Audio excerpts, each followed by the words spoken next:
UIT. Learn, research and innovate. Join with us. United Institutions, Coimbatore. புதுச்சேரியில் 6 இடங்களில் வாக்கு எண்ணிக்கை நடைபெறுகிறது. இது தொடர்பான விவரங்களை அங்கிருக்கும் செய்தியாளர் பாலவெற்றிவேலிடம் கேட்கலாம். பாலவெற்றிவேல், 8 மணிக்கு தபால் வாக்கு தொடங்க இருக்கிறது. அதற்கான ஆயத்த பணிகள் அந்த 6 இடங்களிலும் தொடங்கிவிட்டதா? தற்போது என்ன நிலை? விக்னேஷ், தமிழ்நாடு, கேரளா, மேற்கு வங்காளம், அஸ்ஸாமை போன்று யூனியன் பிரதேசமான புதுச்சேரியிலும் வாக்கு எண்ணிக்கை இன்று காலை 8 மணிக்கு தொடங்குகிறது. இதற்கான ஏற்பாடுகள் மிக தீவிரமாக நடைபெற்று வருகிறது. குறிப்பாக புதுச்சேரி பிராந்தியத்தில் புதுச்சேரி மாவட்டம், காரைக்கால் மாவட்டம் 2 மாவட்டம் இருக்கிறது. இதுபோக ஆந்திர மாநிலத்தில் ஏனாமும், கேரள மாநிலத்தில் மாஹேவும் இருக்கின்றது. இந்த மொத்தமாக 4 பிராந்தியத்திற்கு 6 வாக்கு எண்ணிக்கை மையங்கள் அமைக்கப்பட்டிருக்கிறது. புதுச்சேரி மாநிலத்தை பொறுத்தவரை மகளிர் பொறியியல் கல்லூரி, மோதிலால் நேரு கல்லூரி மற்றும் தாகூர் கல்லூரி ஆகிய 3 கல்லூரிகளில் வாக்கு எண்ணிக்கும் பணி நடைபெற்று வருகிறது. புதுச்சேரி மாநிலத்தில் 30 சட்டமன்ற தொகுதிகள் இருக்கும் நிலையில மொத்தமாக 35 மேஜைகள் அமைக்கப்பட்டிருக்கின்றது. ஒவ்வொரு மேஜைக்குள்ள பாத்தீங்கன்னா அதற்கான மேற்பார்வையாளர்கள், நுண்பார்வையாளர்கள் நியமிக்கப்பட்டிருக்கிறார்கள். 8 மணியிலிருந்து 8:30 மணி அளவில் வரை தபால் வாக்குகள் நடைபெறும் என தெரிவிக்கப்பட்டிருக்கிறது.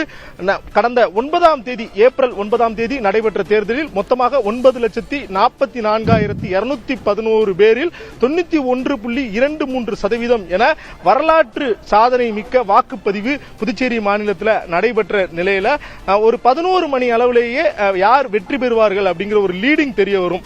தமிழ்நாட்டில் மொத்தமாக 20-30 சுற்றுகள் இருக்கக்கூடிய நிலையில புதுச்சேரி மாநிலத்தை பொறுத்தவரை ஒரு தொகுதிக்கு 30,000 பேர் என்கின்ற அளவில் தான் வாக்காளர்கள் இருக்கிறார்கள். எனவே 3 சுற்றுகளில் மொத்தமாக வாக்கில் வெற்றி பெறுபவர்கள் யார் என்கின்ற விவரம் தெரிய வரும். புதுச்சேரி மாநிலத்தை பொறுத்தவரை ஆளும் என்டிஏ கூட்டணியில பாஜக மற்றும் என்ஆர் காங்கிரஸ் அரசு இருக்கிறது. எதிர்க்கட்சியாக திமுக, காங்கிரசும், நாம் தமிழர், தமிழக வெற்றி கழகம் என 4 முனை போட்டி நிலவுகின்றது. இந்த சூழல்ல நம்ம இருக்கக்கூடிய இந்த மகளிர் பொறியியல் கல்லூரியை பொறுத்தவரை காலை 5 மணியில இருந்தே காவல்துறையினருடைய கட்டுப்பாட்டில் முழுமையாக இந்த பகுதி வந்திருக்கின்றது. குறிப்பாக இங்க இருக்கக்கூடிய காவலர்கள், உள்ளே வரக்கூடிய பூத் ஏஜென்ட்கள் மற்றும் வேட்பாளர்கள் உள்ளிட்டவர்களை சரியான முறையில் அவங்க முழுமையாக பாதுகாப்பு செக் செஞ்ச பிறகுதான் உள்ள அனுப்புறாங்க. 3 அடுக்கு பாதுகாப்பு அமைக்கப்பட்டிருக்கின்றது. மொத்தமாக புதுச்சேரியில 5000த்திற்கும் மேற்பட்ட பாதுகாப்பு படையினர் தேர்தல் பணிக்காக ஈடுபடுத்தப்பட்டிருக்கிறார்கள்.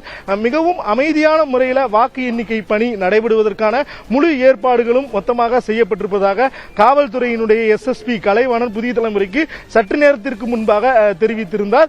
இந்நிலையில் புதுச்சேரியை பொறுத்தவரை மீண்டும் தேசிய ஜனநாயக கூட்டணி அமையுமா, எக்ஸிட் போல பொறுத்தவரை பாஜக, என்ஆர் காங்கிரஸ் அரசுதான் அமையும் என்கின்ற ஒரு கருத்து கணிப்புகள் வெளியாகியிருந்த நிலையில அந்த எதிர்பார்ப்பு புதுச்சேரி மக்கள் மத்தியில் எழுந்திருக்கிறது. மேலும் புதுச்சேரியை பொறுத்தவரை தமிழக வெற்றி கழகமும் மிகப்பெரிய அளவிற்கு தாக்கத்தை ஏற்படுத்தும் என்றே தெரிவிக்கப்படுகிறது. இந்நிலையில காலை 8 மணிக்கு வாக்கு எண்ணிக்கை பணி தொடங்கவிருக்கிறது. விக்னேஷ், புதுச்சேரியில் வாக்கு எண்ணிக்கைக்கான அனைத்து ஏற்பாடுகளும் தயார் நிலையில் இருப்பதாக குறிப்பிட்டிருக்கீங்க. அடுத்தடுத்த விவரங்களுக்காக மீண்டும் தொடர்பு கொள்கிறோம். தற்போதைய விவரங்களை வழங்கியமைக்காக நன்றி பாலவெற்றிவேல்.